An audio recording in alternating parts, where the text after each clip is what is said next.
Hello and welcome to Agios Nikolaos, a quiet corner in the Kassandra Peninsula. My name is Daniela and I make videos in English, Italian and Bulgarian. Link al video in italiano nel commento, link za bulgarski video v komentar. The Bay of Agios Nikolaos is a peaceful oasis, away from the very busy seaside towns and beach resorts. The bay is on the east side of the Kassandra Peninsula, and it is either the first or the last naturally sheltered harbour in the peninsula.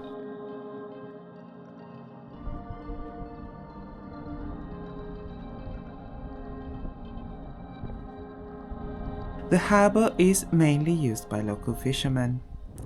And on a strip of land that protrudes into the bay, there is a small church dedicated to Agios Nikolaos.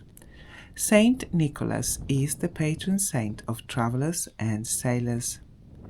The small church is a landmark for boats leaving or returning to the small harbour, and it is also a beacon of light for the fishermen and their families.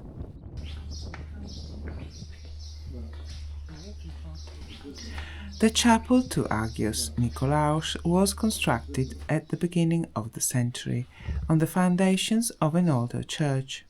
It is likely that there had been a church or chapel in this area since the 1st century AD, and before that there was a sanctuary to Apollo.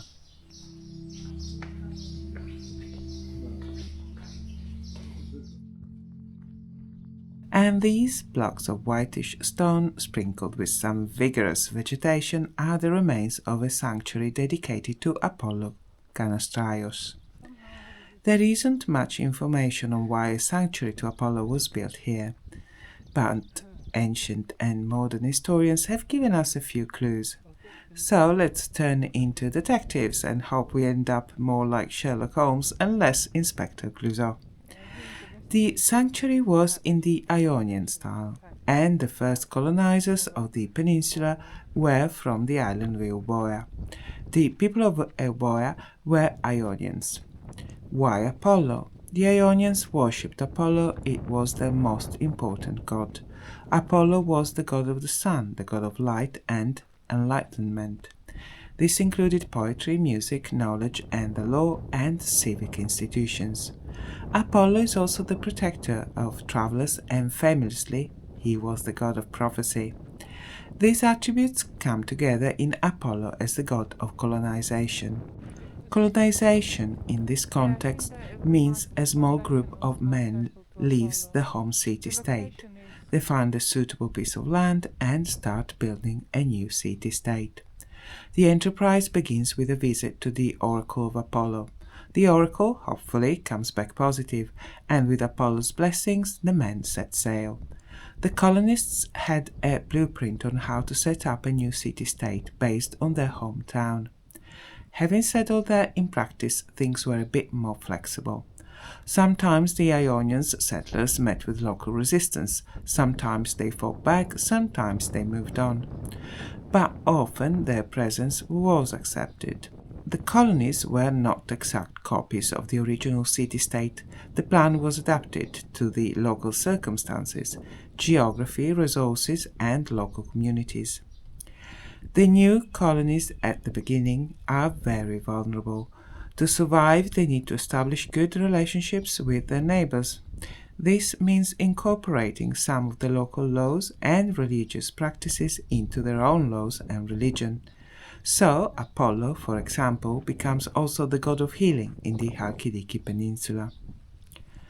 And let's not forget that colonizers were all men. Very rarely women and children joined these enterprises. Marrying a local girl was common, and this contributed to the cultural exchange. Most historians agree that this area was colonized by the Ionians from Euboea at the time of the Trojan War, about 12th–13th century BC, but there is no information on when the sanctuary to Apollo was actually built. But from records found at the Temple of Zeus Ammon and in other sources, it seems that by the 4th century BC there was a sacred place dedicated to Apollo here. The next question is why here?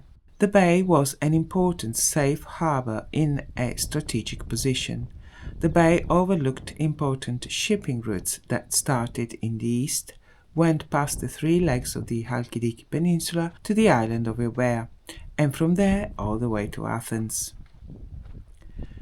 Why was it called Apollo Kanastraios?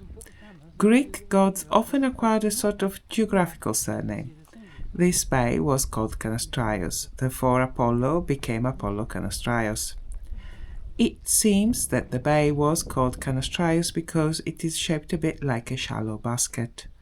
Kanastraios comes from the ancient Greek word for basket, kanastron. These baskets were made by weaving kanna. The word kanna means reeds. As they left the safety of the harbour, ships would go past the sanctuary. Sailors would offer a prayer to Apollo asking for protection while at sea, and sailors entering the safety of the bay would thank the god for the safe arrival. The sanctuary was a geographical landmark used to identify the harbour, but it was also a spiritual landmark, and in a way the small church of Saint Nicholas performs the same functions. It was lunchtime and we stopped at Sούvlas Ghi BBQ taverna in Kriopighi, and I mentioned this Souvlas or barbecue and taverna because we had a really good meal there. They do slow-cooked barbecue on charcoal and we had some delicious pork belly. It was juicy, tender and very tasty. The fried potatoes sprinkled with paprika were very nice too, and the complimentary pudding was piping hot Greek mini donuts or loukoumades. The hubby loved them. Thank you for watching. In my videos I tell you about the history, mythology or art of the places I visit in Europe. If you like this approach to travel, please subscribe. On this channel I publish videos in English, Italian and Bulgarian. Please see links at the end for my single language channels. Thank you for watching, have a lovely day, bye bye!